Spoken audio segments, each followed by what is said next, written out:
Baird Liberal government wants to privatise what's left of New South Wales power assets. The distribution network, or poles and wires. Power privatisation is bad for energy workers and for the community.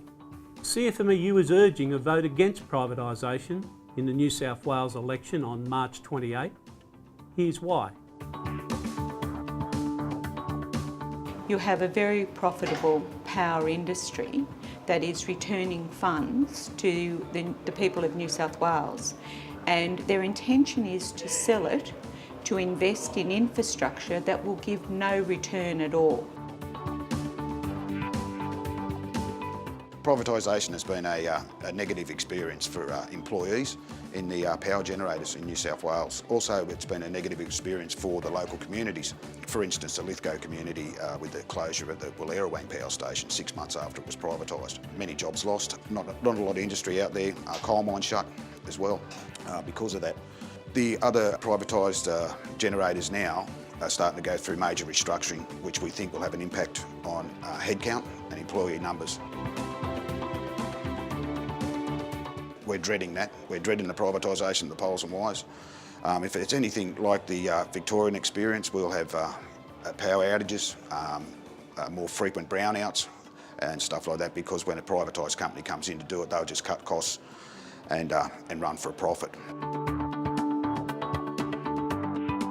I think the main promise was that we would have cheaper electricity. Well, 20 years on from that, we certainly haven't got cheaper electricity. Our electricity is far more expensive, and that's entirely due to privatisation. But the experience for the Victorian people also, particularly Latrobe Valley, was massive job loss.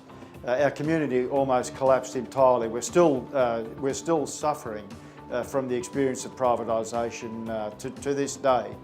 And so generally I'd say to anybody in Australia that's looking at privatisation, it's not a way for any state or community to go. The recent Queensland election, Campbell Newman, the LNP government took to the election the sale of assets.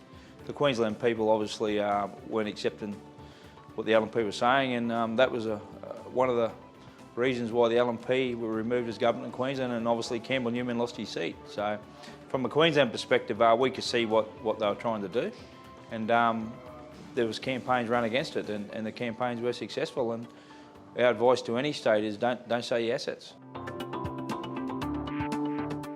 We're encouraging all of our members to talk to their neighbours, to be engaged in door knocking, getting out to the local shopping centres with their t-shirts on, stop the sell-off, don't sell our jobs out, don't privatise our electricity, because it's the biggest issue for our members coming into the state election.